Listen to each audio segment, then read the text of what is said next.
اگر آپ نے زندگی میں جان بوجھ کر کسی کو تکلیف نہیں پہنچائی نا، تو آپ دنیا کے بہترین انسان ہیں۔ زندگی میں ہم جو تعلقات بناتے ہیں وہ ہماری ہی شخصیت کا عکس ہوتے ہیں۔ جو لوگ آپ کے ساتھ سچے ہیں انہیں کبھی مت چھوڑیں۔ ایک سچا رشتہ وہی ہے جس میں احساس، سمجھ اور اعتماد کا رنگ ہوتا ہے۔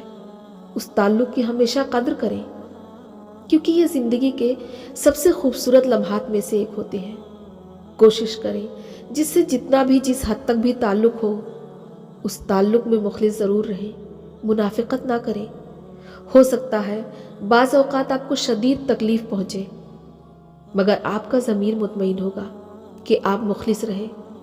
یہ جو رویوں کے دکھ ہوتے ہیں نا، یہ دراریں سی ڈال دیتے ہیں ہماری سوچوں میں، یادوں میں، دل میں، یہاں تک کہ جسم و جاں میں بھی۔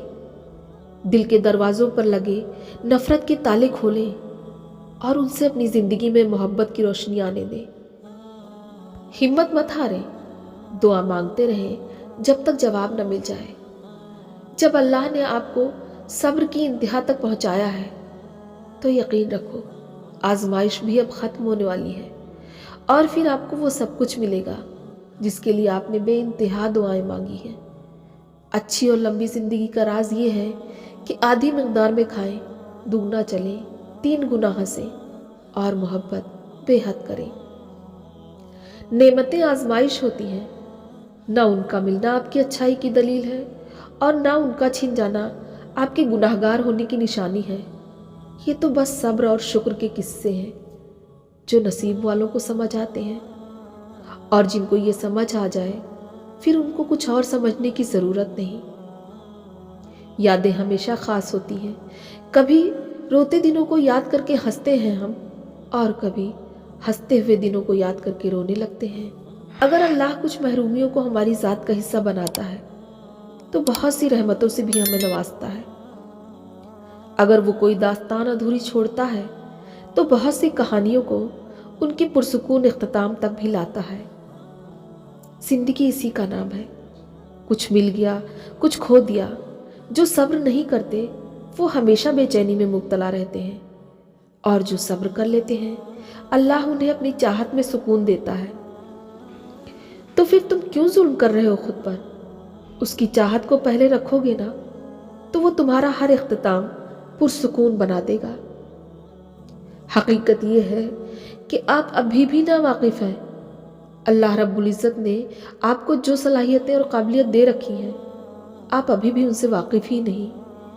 اگر آپ جان لینا کہ آپ کتنے قابل ہیں تو آپ ان کا استعمال کر کے اپنے آپ کو، اپنے گھر والوں کو، اپنے آس پاس کے ماحول کو بدل سکتے ہیں۔ آپ ایک ہی جگہ پر خود کو پابند نہ رکھیں، اپنی سوچ کو محدود نہ کریں، خود کو حالات کا پابند نہ بنائیں، بلکہ کوشش کریں کہ آپ خود کو اور اپنے حالات کو بدل سکیں۔ لوگوں پر بوجھ نہ بنیں، کوئی آپ کی ذمہ داری نہیں اٹھائے گا، آپ کو خود ہی آگے بڑھنا ہوگا۔ خود کو لوگوں اور جگہوں کے ساتھ نہ جوڑے رکھیں، بہت زیادہ حساس نہ بنیں۔ کچھ لوگوں کی عادت ہوتی ہے کہ وہ کچھ جگہوں کو دیکھتے ہی اداس ہو جاتے ہیں۔ انہوں نے اپنی فیلنگز اور احساسات اس قدر اس جگہ سے جوڑے ہوتے ہیں نا کہ اس کو ایک مقام دے بیٹھتے ہیں۔ لوگوں اور جگہوں کو ویسا ہی دیکھیں جیسی وہ ہیں۔